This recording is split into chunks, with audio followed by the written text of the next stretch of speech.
రైతు సోదరులందరికీ నమస్తే. నా పేరు మీ పులగం పూర్ణారెడ్డి. నేను మీ మోడర్న్ ఫార్మింగ్ అనే యూట్యూబ్ ఛానల్ నుంచి మాట్లాడుతున్నాను. ఇన్ని రోజులు కొంచెం లేట్ అయింది. కారణం నేను జాబ్ పర్పస్ అటు ఇటు షఫల్ అవ్వడం జరిగింది. అయితే మనం ఈరోజు మిరప తోటలో నల్ల తామర పురుగు మనకి ఈ జనవరి డిసెంబర్ నెలల్లో కూడా మనకి నల్ల తామర పురుగు వల్ల మన మిరప తోటల్లో ఉన్నటువంటి పూత ఆకు ఎర్రగా రావడం ఇలా జరుగుతుంది.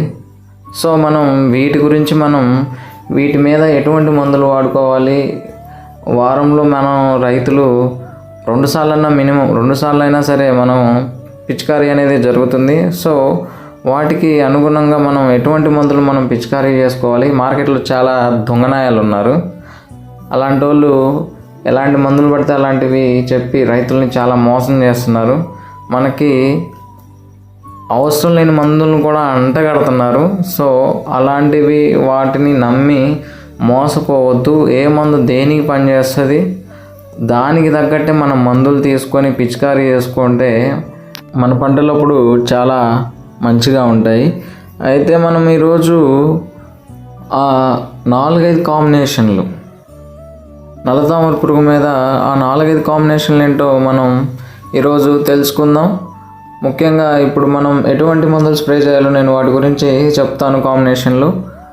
ఆ కాంబినేషన్లు ఏంటంటే మొదటిగా నేను చెప్పేది ఏంటంటే రోగారు పోలీస్ లేదా రోగారు జంప్.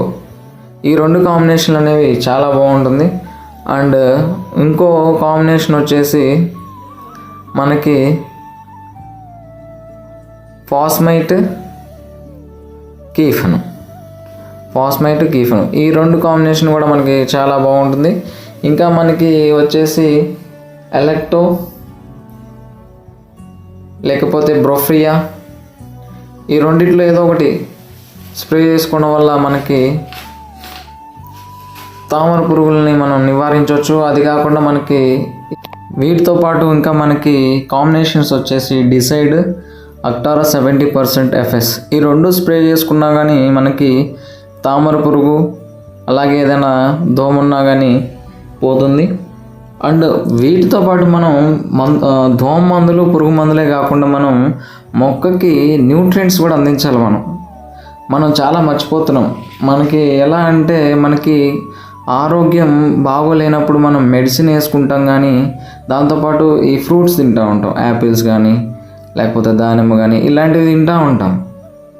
అలానే మొక్కకు కూడా దానికి జబ్బు చేసినప్పుడు పురుగు మందులు లేకపోతే తెగులు మందులు ఇస్తున్నాం, కానీ దానికి ఎటువంటి న్యూట్రియంట్స్ కూడా అందించాలి అనే దాని గురించి కూడా మనం తెలుసుకోవాలి. అయితే ఈ సమయంలో మనం పొలంలో ఎటువంటి న్యూట్రియంట్స్ అనేవి వాటిని ఇస్తే మనకి కాయ అనేది సైజు మంచిగా వస్తుందో మనం ఇప్పుడు తెలుసుకుందాం. ముఖ్యంగా మనకి కాయ సైజు కానీ క్వాలిటీ కానీ కాయ లోపల గింజ కానీ లూజ్ లేకుండా బిర్రుగా పట్టడానికి మనం ఎటువంటి మందులు పిచికారీ చేసుకుంటే బాగుంటుంది నేను ఇప్పుడు మీకు చెప్తాను. ఇప్పుడు ఆ కాయ బిర్రుగా పట్టడానికి, షైనింగ్ రావడానికి, కలర్ రావడానికి చెప్పేటువంటి న్యూట్రియంట్స్ ఇప్పుడు నేను మీకు చెప్తాను. అవి వచ్చేసి కాల్షియం, బోరాన్, మెగ్నీషియం, సల్ఫర్. ఈ 4 ఎలిమెంట్స్ ఉన్నటువంటి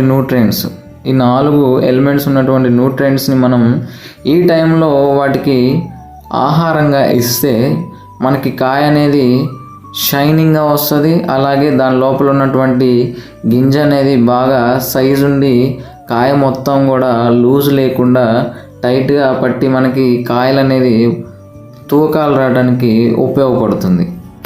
మరింత ఇన్ఫర్మేషన్ కోసం మీరు ఈ మోడర్న్ ఫార్మింగ్ అనే యూట్యూబ్ ఛానల్ని సబ్స్క్రైబ్ చేసుకోండి. బెల్ ఐకాన్లో ఆల్ అనే ఆప్షన్ని ఎంచుకొని నేను పెట్టే ప్రతి ఒక్క వీడియో కూడా మీకు వస్తుంది.